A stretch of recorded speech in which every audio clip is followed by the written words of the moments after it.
بسم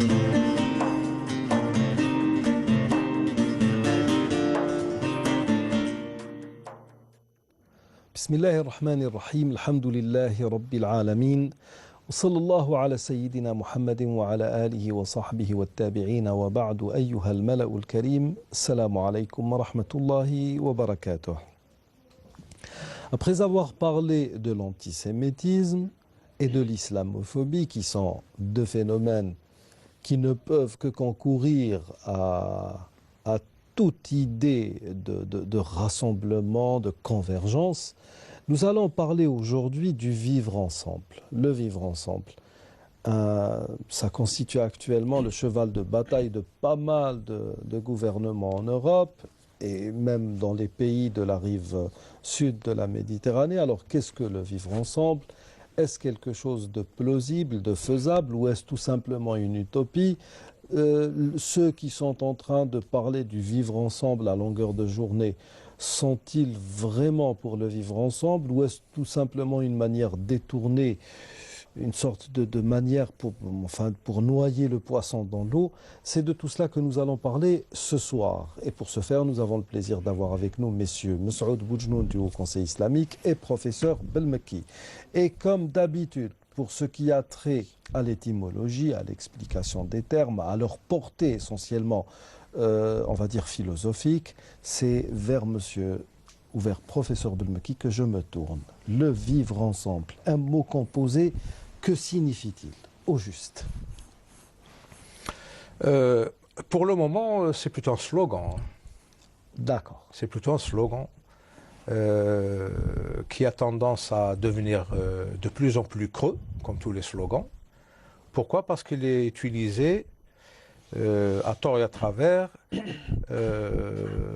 dans des conflits politiques à l'échelle planétaire. C'est surtout dans ce domaine qu'on utilise ce mot vivre ensemble. Quand vous dites donc des conflits politiques. Ah oui, conflits politiques. Politique, oui. D'accord. Donc, je suis parti dans conflit militaire. Non, politique. À l'échelle planétaire. De toute façon, vivre ensemble, c'est l'affaire de deux parties, pas une seule. Donc c'est un effort commun qui doit être bilatéral bilatéral ou multilatéral. D'accord, deux parties au minimum. Voilà, minimum. Bon, les Anglais ils disent que deux, c'est déjà une foule. D'accord. Mais ça ne peut pas être unilatéral. Oui. Une seule partie, si elle désire vivre ensemble, si l'autre n'accepte pas, c'est peine perdue. Oui. Donc il faut faire un effort bilatéral ou multilatéral pour vivre ensemble. La question qui se pose, pourquoi parler de vivre ensemble? Est-ce qu'il y a des rejets? Est-ce qu'il y a des exclusions à l'intérieur d'une société ou à l'intérieur de la communauté internationale? Là est la question. Avant de parler vivre ensemble en profondeur, il faut d'abord se poser la question, pourquoi cette nécessité ou ce désir ou ce souhait de vivre ensemble? Voilà. D'accord. Bon, alors, pour le moment, le domaine dans lequel on entend le plus souvent ce terme, c'est quand il s'agit de soit choc, ce qu'on appelle choc des civilisations, conflit entre religions, etc. On l'utilise souvent quand il s'agit de dialogue entre civilisations ou dialogue entre les civilisations. Mais c'est généralement, du moins selon ce que j'ai pu remarquer, c'est toujours celui qui agresse, celui qui veut imposer, qui parle de vivre ensemble. Voilà. Et l'agressé, donc qui est en position de minorité, il parle de vivre ensemble comme s'il quémandait une faveur. D'accord. Comme s'il quémandait la paix, comme s'il quémandait... Donc c'est une situation un peu malsaine qu'il faut revoir pour redonner sa consistance au terme lui-même et analyser la situation pour savoir si ce vivre ensemble est nécessaire ou pas, s'il est vital pour l'humanité ou pas. Et si, par exemple, il y a un dialogue de sourds entre les différentes parties, que ce soit des nations, que ce soit des communautés dans une même société. La première des choses à faire, c'est d'essayer de découvrir la causalité de cette situation de conflit. Très bien, Voilà. d'accord. Alors le vivre ensemble, Monsieur Bouchon, du moins selon l'interprétation que l'on fait de certains hadiths, qui exhortent à se distinguer des gens du livre, essentiellement, qui exhortent à, même dans certains hadiths, à s'isoler contre la corruption bat son plein. Mais vraiment, là, nous sommes dans des extrêmes. Donc, selon l'interprétation qui est faite de certains de ces hadiths, beaucoup de musulmans sont hostiles à l'idée même du vivre ensemble. Alors, ce vivre ensemble, vivre avec l'autre, partager, etc., est-ce quelque chose qui existe dans nos écrits, ou ceux qui sont en train d'en parler, du moins dans le pôle religieux, sont tout simplement des gens qui essayent d'inventer un discours pour plaire à l'autre? En tous les cas, se vivre ensemble, des fois par la force,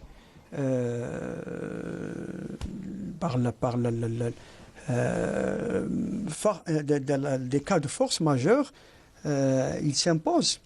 Ils sont obligés de vivre avec les circonstances historiques, les vicissitudes de la vie font que parfois on est obligé de vivre avec des gens avec lesquels nous ne partageons pas la même religion ou la même langue ou la même race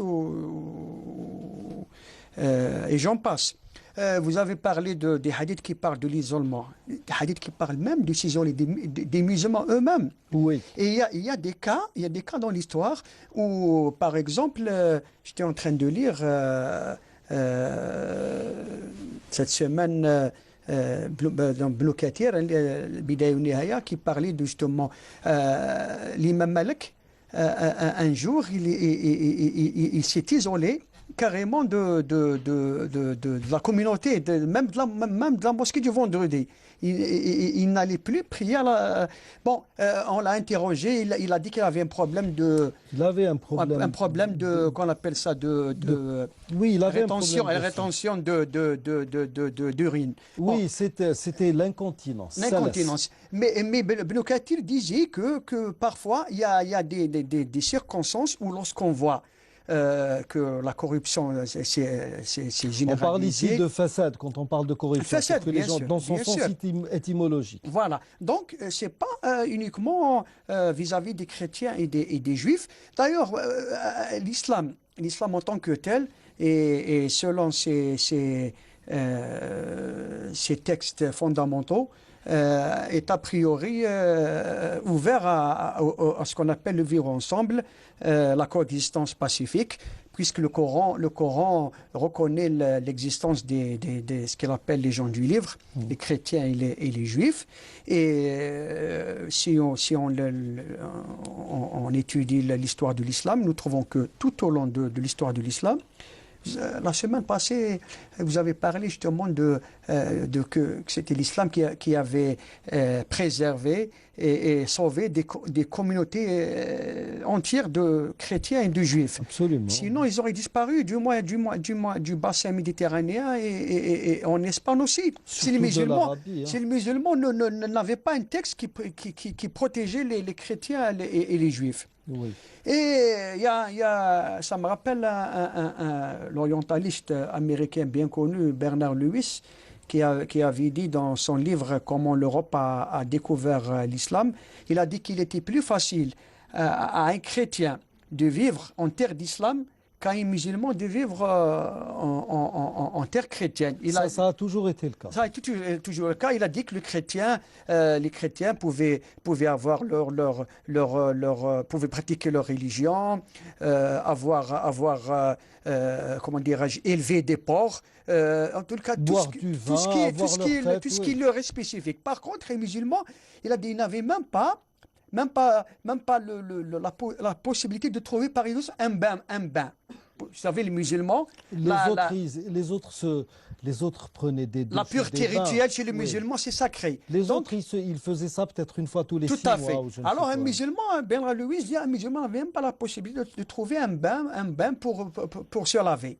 Donc, ceci, sans parler des autres, il n'avait même pas le droit d'avoir une mosquée. Vous savez, quand la Reconquista a été faite en Andalousie par Ferdinand, l'empereur Ferdinand et la reine Isabelle de Isabella. Castille. Donc, toute trace de l'islam, que ce soit les mosquées, les bains, a été effacée.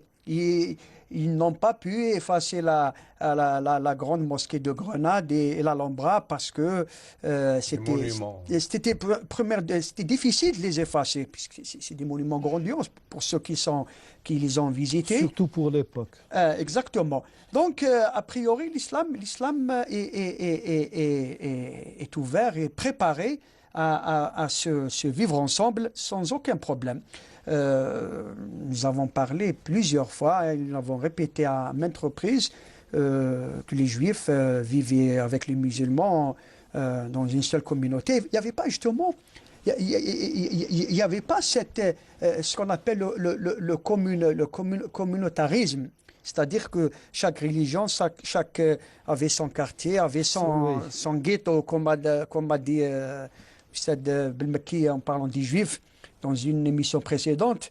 Il n'y avait pas de ghetto. Même les Juifs pouvaient circuler, faire du commerce avec les musulmans, acheter et vendre le plus normalement du monde.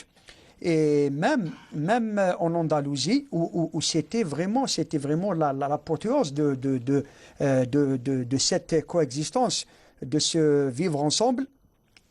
Un auteur qui a écrit à l'ombre des cathédrales, je ne sais pas si c'est Blasco Ibáñez ou un autre espagnol, qui a dit que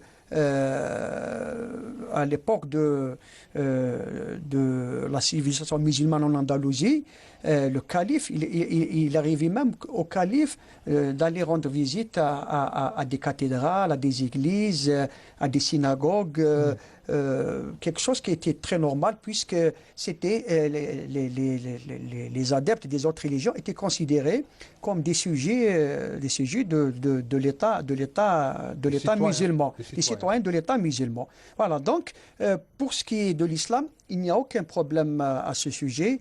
L'islam est par principe, par essence, ouvert et pratiquement préparé au vivre ensemble avec les autres religions. Très bien. Maintenant, sur le plan pratique, professeur Belmeki, nous savons que dans l'histoire contemporaine, les Américains ont tenté justement de créer ce qu'ils ont baptisé à l'époque les melting pots, une sorte de pot pourri regroupant tout.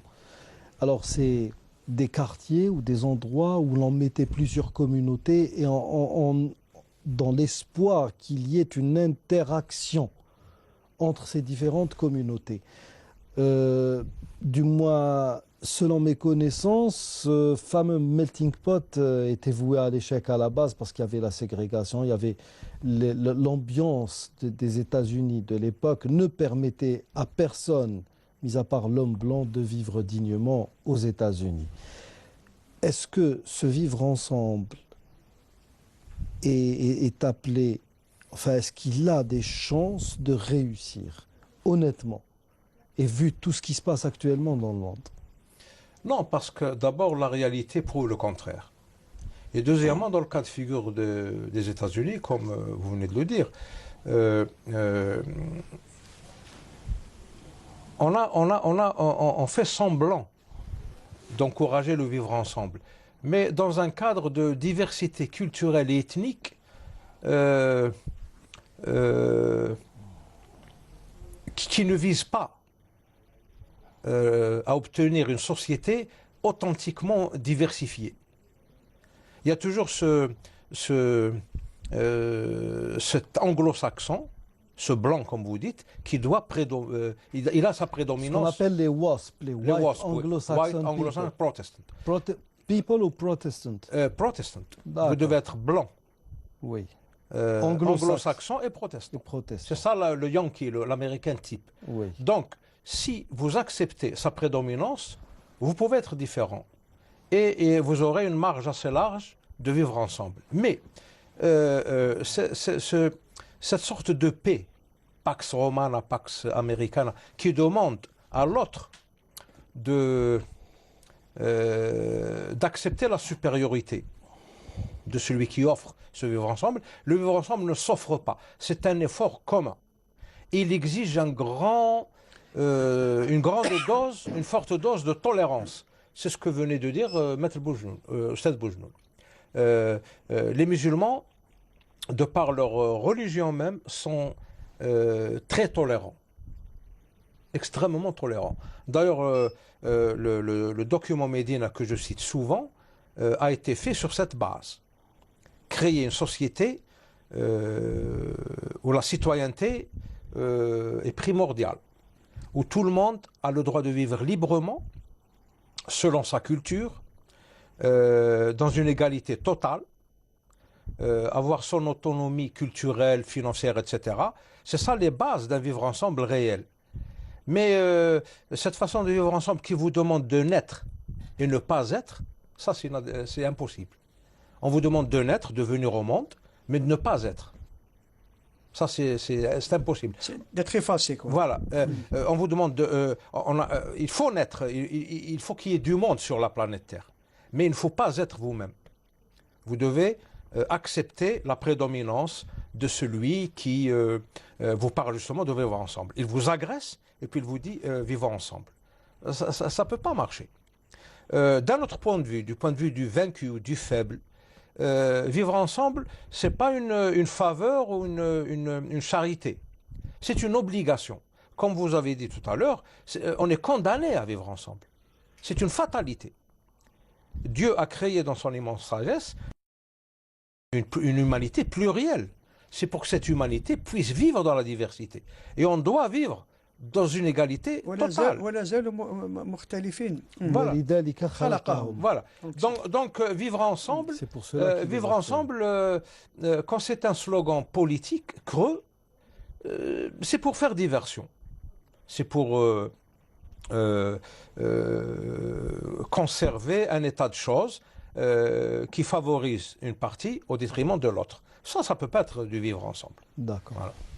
Alors, dans l'histoire de l'islam et des musulmans, a-t-on, mis à part le pacte de Médine, a-t-on concrètement des exemples de vivre ensemble, où les musulmans sont dominants et où d'autres personnes viennent vivre sous la tutelle des musulmans, sous la protection musulmane, avec un statut de Ahl al-Dimma, de Dhimmi, c'est-à-dire quelqu'un qui jouit de la protection de l'islam et des musulmans.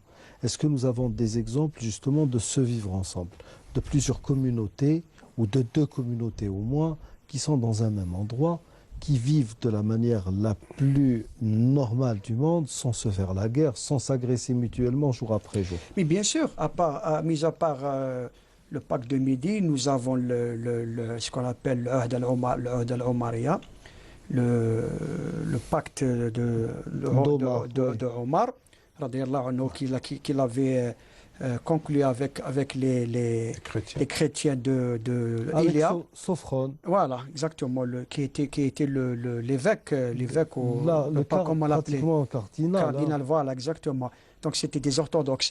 Et nous avons aussi où et les juifs avaient leur totale liberté de culte. Vous savez que lorsque Omar Khattab, l'exemple que nous citons à chaque fois, était en train de visiter les lieux, la cathédrale, l'église de la Nativité. Et voilà, donc c'était l'heure de la prière, de l'Asr. et le Sofron lui avait proposé de faire sa prière dans l'église, et Omar Khattab avait refusé. Il lui a dit je crains qu'un jour ne vienne où les musulmans diront que cette église nous appartient parce que notre calife a fait sa prière ici. Donc vous voyez ce sentiment de grande tolérance qui n'avait pas son pareil dans l'histoire. Le respect de l'autre. Tout à fait. Nous avons aussi l'exemple de Salah ad-Din Ayyubi, rahimahullah, quand il avait reconquis le Quds, comment il avait traité les chrétiens avec bienveillance, avec une tolérance extraordinaire, au point où de grands monarques chrétiens avaient reconnu ce qu'ils appelaient eux l'esprit de chevalerie, qui vraiment était existant chez les chrétiens. Oui. Nous avons aussi l'exemple de Sultan Bayazid II, qui avait accueilli les Juifs, exilés, chassés d'Andalousie. Jetés en haute mer. Exactement, c'était des amiraux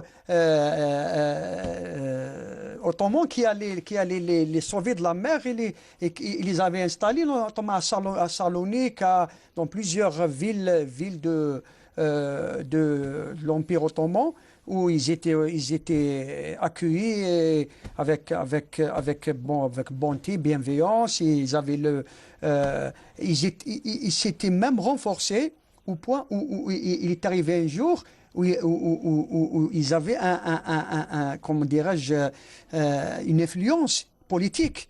Vous savez, chacun sait que parmi les causes de la chute du califat ottoman, qui n'aime pas le terme de califat ottoman, mais n'empêche, c'était le... On est à deux contrastes. Voilà, c'était le noyau qui nous unissait quand même à l'époque. Vous allez commencer à faire preuve de vivre ensemble à partir de ce terme, exactement. Le califat ottoman. Donc parmi les causes, il y avait les Juifs de Salonique et de Smo qui avaient contribué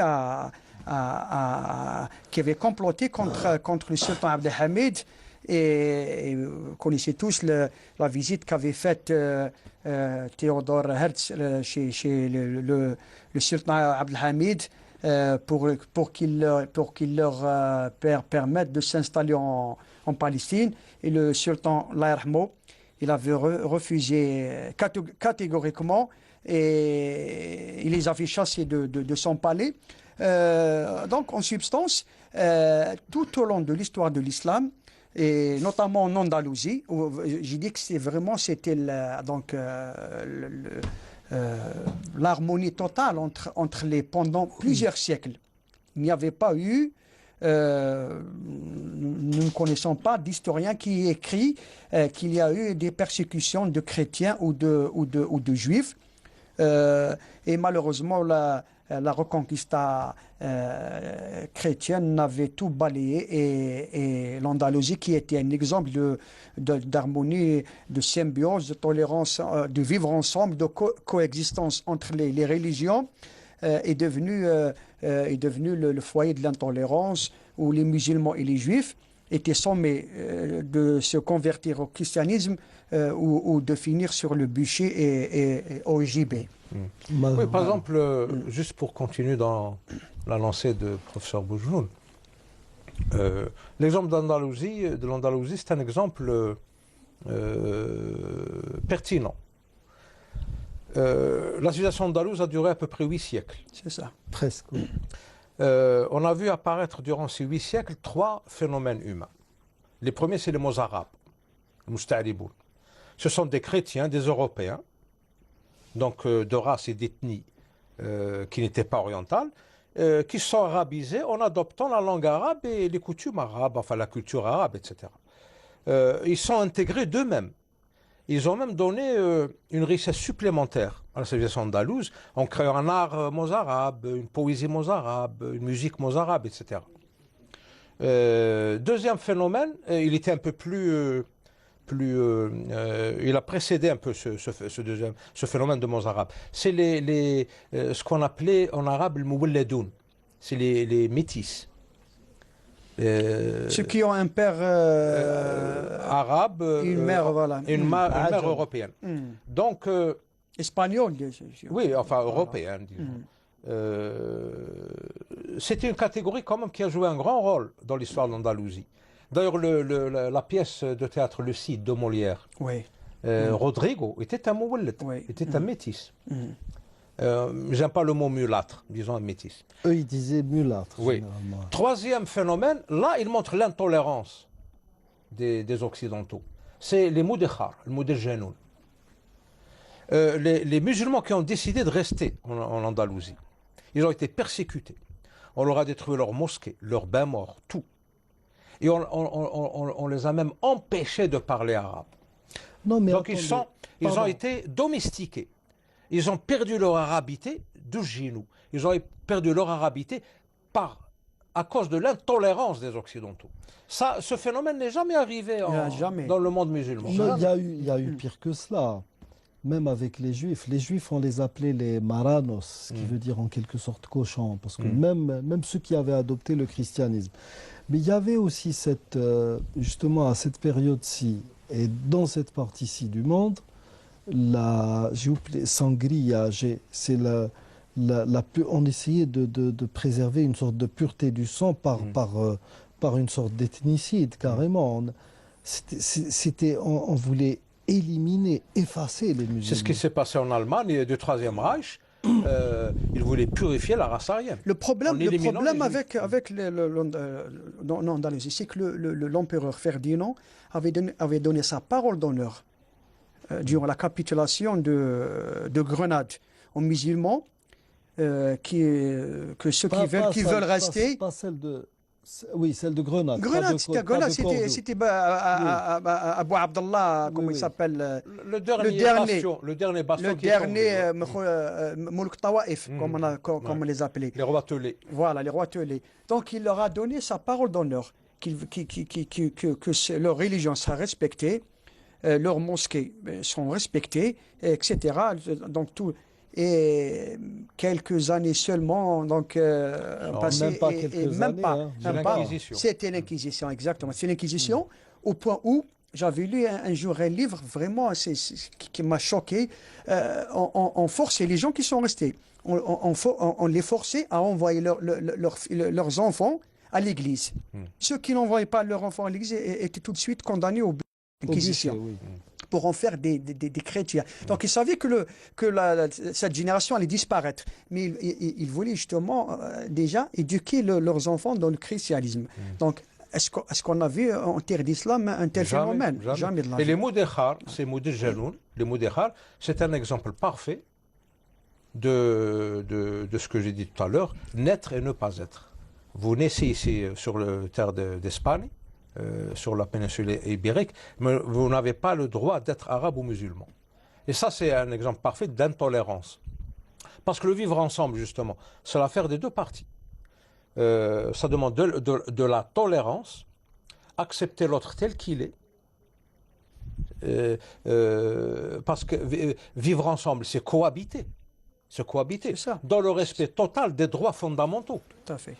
Quand vous avez une puissance hégémonique qui veut vous écraser, qui veut vous imposer. Par exemple, la Pax Romana, ils appelaient la mer Méditerranée Mare Nostrum. C'est notre mer. Notre bassin, c'est le leur. Ils ont pacifié tout le monde. En les écrasant, donc en les aliénant. Et c'est ça le problème. C'est ça ce qui rend impossible cette dialectique entre fort et faible, entre hégémoniste et son opposé. Ça ne peut pas aboutir à une cohabitation, à un vivre ensemble. Donc il faut revoir un peu les paradigmes qui gèrent les relations humaines. Soit à l'intérieur d'une société, donc entre communautés. Par exemple, ici en Algérie, nous avons le problème des ibadites qui se posent. Parce que l'ibadiyya, ce n'est pas un isme, je ne dis pas ibadisme, je dis ibadiyya, existe sous trois formes. La forme étatique au sultanat d'Oman, la forme insulaire à Jerba et la forme communautaire en Algérie. Pourquoi une communauté n'aurait-elle pas le droit d'être une communauté? Pourquoi? Quand elle s'intègre dans le tissu national, elle a tout à fait le droit d'être une communauté. Où est le problème? Si je ne l'accepte pas, c'est que c'est moi qui ne veux pas de vivre ensemble, le vivre ensemble. C'est ça, il faut chercher la cause première de l'échec du vivre ensemble. Et il y a toujours quelqu'un qui veut imposer sa force, et imposer sa culture, aliéner l'autre. Ça ne peut pas marcher. Donc le vivre ensemble, c'est le paradigme du futur, si on veut bien sauver ce qui reste de la planète. Parce qu'on est forcé, on est condamné à. Il y a des gens. D'autant plus que le monde, il est en train de devenir, comme vous le savez, un petit village. Hein. Donc, le grand village, le petit village, c'est une excuse. Non, mais non, c'est la Libye. Non, moi je parle des comment on appelle ça, des déplacements de population. Actuellement, vous avez en Europe presque une quarantaine de millions de musulmans, si ce n'est pas plus. Donc, ils sont forcés de vivre avec, surtout pour des gens, ça y est, qui ont deuxième, troisième génération, qui n'ont rien à voir avec les pays d'origine. Avec les pays d'origine. Moi, je connais des Algériens qui vivent en France, qui ne connaissent peut-être pas un mot d'arabe, mais qui se sentent musulmans, qui veulent rester musulmans, qui veulent pratiquer. Donc, ces gens-là, ils sont forcés de coexister avec les autres communautés. Où est le blocage? Il y a un blocage. Justement, là, moi, je voulais poser la question autrement, parce que effectivement, il y a un blocage, mais de par, vous savez, que ce soit ici, c'est-à-dire dans les pays musulmans ou en Occident, nous remarquons chez certains musulmans une sorte de rejet. Je le disais, il y a une mauvaise interprétation de certains hadiths qui suggèrent à certains musulmans qui manquent vraiment de science que l'idéal en religion, c'est de ne pas vivre avec ces gens-là, de ne pas se mêler. Avant de me référer aux hadiths, il y a quand même le Coran aussi. Oui, je sais. Non, mais même ces hadiths-là, moi, je peux donner suffisamment de versets coraniques. Oui. Le verset que j'ai cité la semaine passée. Oui, لا ينهاكم الله عن الذين لم يقاتلوكم في الدين ولم يخرجوكم من دياركم أن تبروهم وتقسطوا إليهم إن الله يحب المقسطين. ولا تجادلوا أهل الكتاب إلا بالتي هي أحسن. Nous avons aussi وإن أحد من المشركين استجارك فأجره. Alors nous avons une série de versets coraniques qui nous ouvre la voie, qui nous incite à vivre avec les autres. Comme a dit ici Oustad Mekki, il faut qu'il y ait un respect mutuel. Il faut pas, reconnaissance. Il faut aller au-delà de la tolérance. Parce que c'est quoi la tolérance? Je te tolère.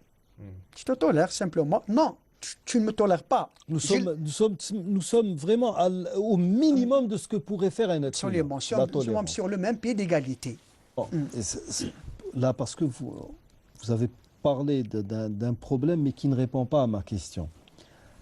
Nous avons l'impression actuellement, autant dans les sociétés musulmanes que dans les milieux musulmans vivant en Europe, qu'il y a un rejet de l'autre qui se fait parfois même au nom de la religion.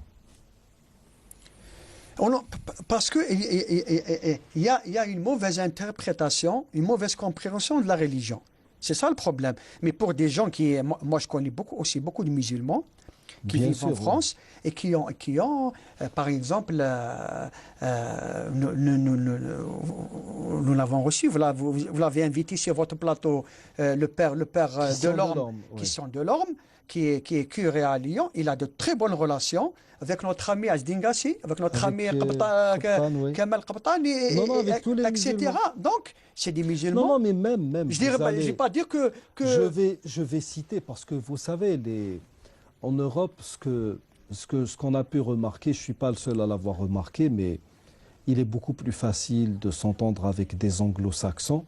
Et pourtant, ils ont fait aussi, tout autant que les Français, ils ont fait du mal aux musulmans. Les Anglais, par exemple, en Inde, ils ont fait beaucoup de mal.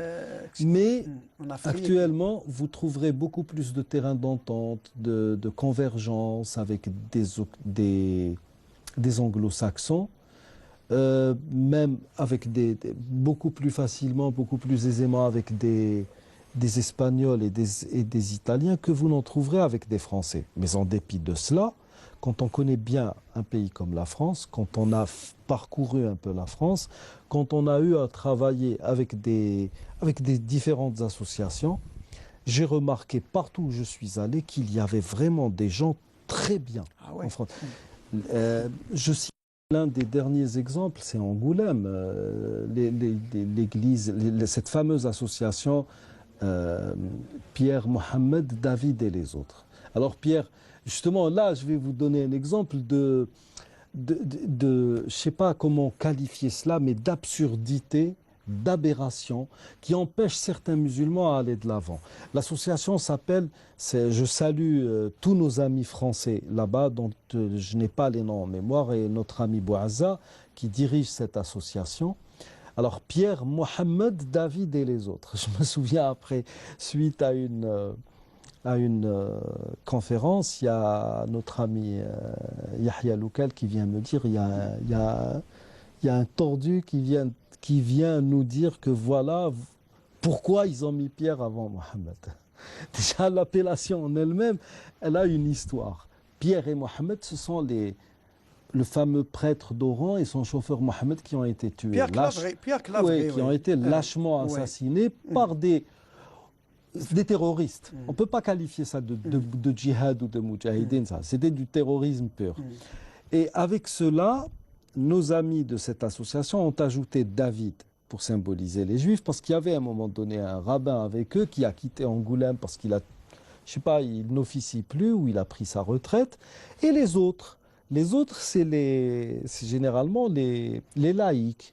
Il y en a beaucoup. Et j'ai eu à faire une conférence où il y avait une athéiste, des laïcs, et ça discute sans armes et sans violence. Je ne peux pas dire sans haine. En tout cas, pour ma part, c'était sans haine, mais vraiment dans une convivialité qui fait que, je sais pas, on était là, on est content d'assister à ce genre de rencontres. Donc, quand vous sillonnez comme ça un pays comme la France, qui souffre quand même d'une carence terrible en termes d'ouverture sur l'autre. Les Français, ils sont un peu spéciaux déjà. Bon, il y a beaucoup de Français, surtout dans la région parisienne, qui vous disent « Oui, nous sommes le peuple le plus intelligent de la planète. » Je suis désolé. Pour vous, vous ne l'êtes pas. Personne ne peut l'être. Ça n'est pas possible. Mais il y a des gens très bien. C'est des chrétiens, c'est des laïcs qui sont là, qui sont vraiment pour le vivre ensemble. Et là, vous avez, comme je viens de vous le dire, l'exemple d'un musulman qui vient vous dire « Non, moi je refuse parce qu'on doit d'abord commencer par Mohammed, sinon on ne discute pas. » Qu'est-ce que vous voulez faire avec des gens pareils? Mais même, nous avons cité l'exemple même du prophète sallallahu alayhi wa sallam qui avait effacé son nom. Rasulullah, dans les négociations avec Souhaïl. On n'est pas meilleur que le prophète sallallahu alayhi wa sallam. Voilà. Et puis on est en Occident, on ne peut pas leur imposer... Ça, c'est un autre problème, oui. Subhanallah. Mais pardon, moi, franchement, je lui dis, il y a quand même, il faut aussi qu'on soit à la hauteur de notre religion. Il y a des chrétiens qui sont très bons. D'ailleurs, le Coran le dit. Oui, c'est vrai. أشد الناس عداوة للذين وأقربهم مودة الذين قالوا إننا نصارى, ceux qui se disent chrétiens.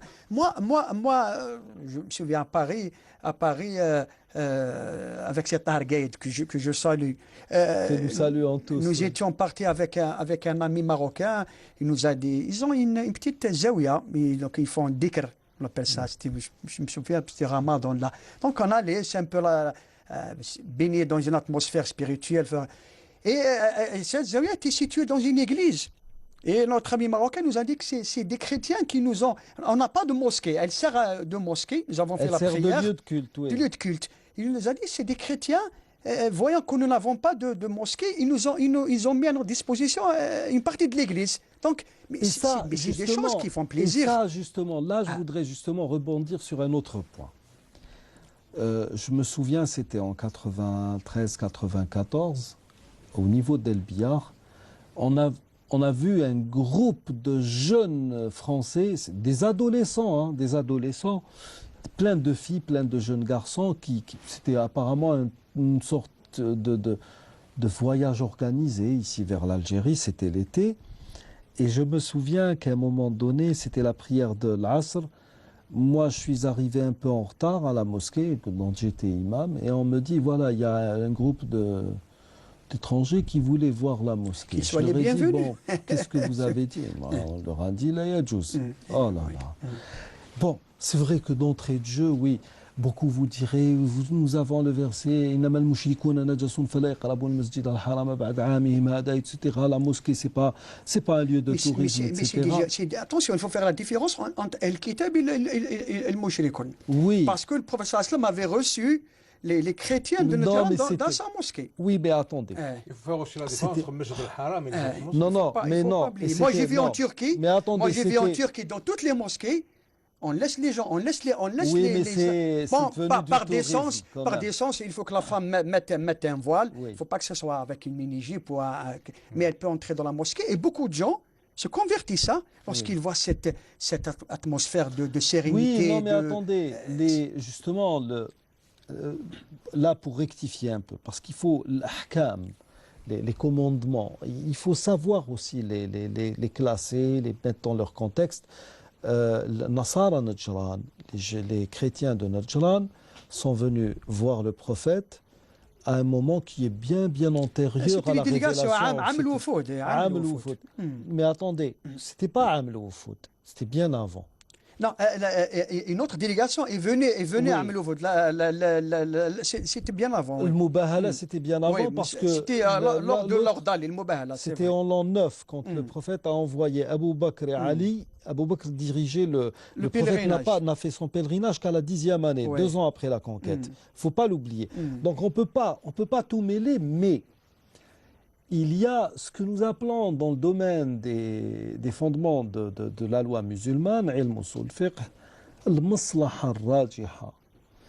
N'y a-t-il pas intérêt à discuter avec un non-musulman et à le laisser voir ce qu'est une mosquée et lui expliquer tant que la chose, tant que la chose, ils le font. Eh ben, vous savez, toutes les mosquées sont ouvertes maintenant. Eh ben, ça ne se fait que depuis très peu de temps, parce qu'il a fallu discuter avec ces gens-là. On nous dit, mais non, mais comment pouvez-vous? C'est comme si, c'est à peine si on ne nous a pas dit, vous êtes des modernistes. Je suis désolé, moi je me fie à des textes, je ne suis pas un moderniste, je ne suis pas un modéré. Et d'ailleurs, à chaque fois que l'on dit de moi, ah, il est modéré, je prends ça comme une insulte, carrément. Il y a une logique. Cette logique, elle est compatible avec l'esprit du Coran, avec l'esprit de nous n'inventons rien. Pourquoi interdire à un non-musulman de voir ce qu'est une mosquée? Vous savez, une fois, c'est des non-musulmans, on leur a montré la mosquée, ensuite on leur a montré la bibliothèque de la mosquée. Et là, croyez-moi, ils étaient vraiment étonnés. On nous a dit... parce que l'un d'eux a remarqué qu'il y avait des livres en français, en anglais, il a remarqué qu'il y avait des livres de sciences, etc. Il m'a dit, et on a le droit de tout lire. Tout ce qui est bon pour l'être humain, vous le trouverez ici. De propre mosquée, on avait même l'Ancien Testament, etc., qui étaient mis dans un côté pour des spécialistes. C'est pas n'importe qui va lire l'Ancien ou le Nouveau Testament, c'est généralement quelqu'un qui fait une recherche. Mais on les avait. Et justement, ne pas permettre à quelqu'un de venir voir ou de venir s'informer de ce que moi je suis, c'est déjà un pas vers le refus de se vivre ensemble. Ou quel que soit l'endroit où cela pourrait se produire. Et nos musulmans, justement, font dans cette logique. Et lorsque le pape,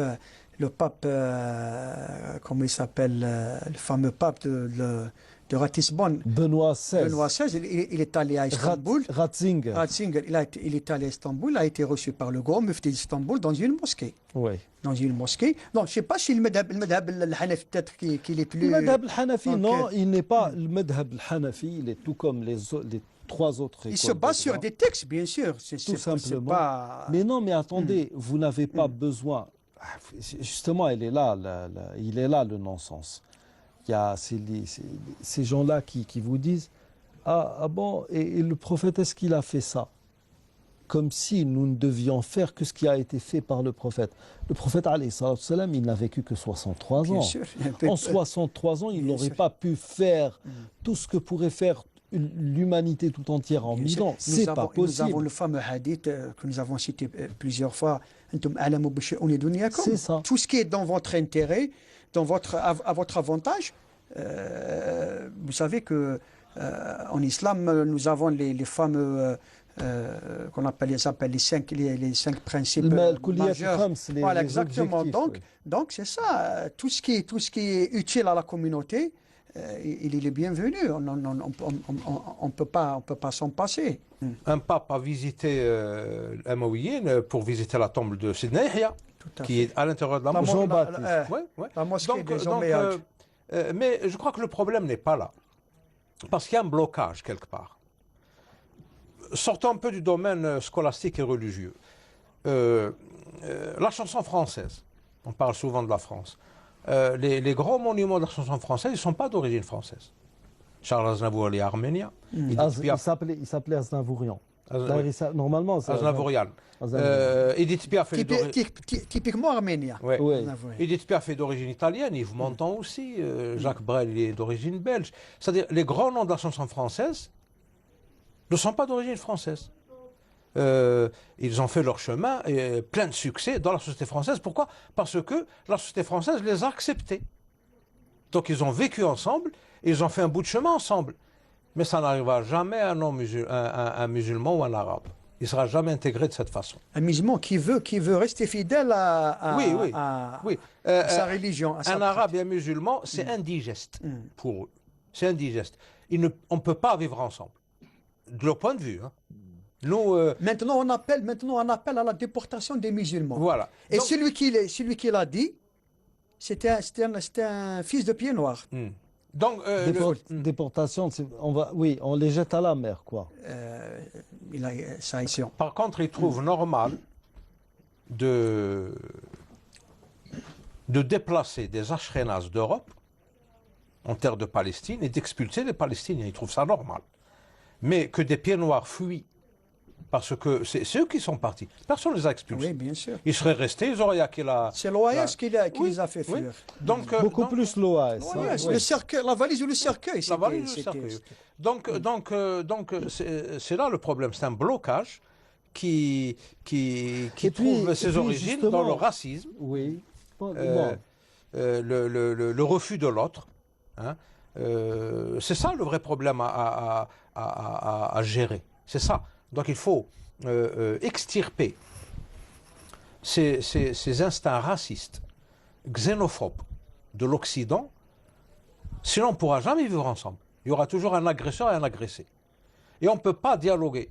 Tout ça, c'est des faux fuyants pour faire diversion, pour nous tromper, pour faire croire qu'on fait des pas en avant. Mais en fait, on fait des pas en arrière. Vivre ensemble, dialogue des civilisations, dialogue des religions. Mais on a toujours dialogué. Mais ça a toujours été un dialogue de sourds. C'est ça le problème. Parce qu'il y a au moins une partie qui rejette l'autre.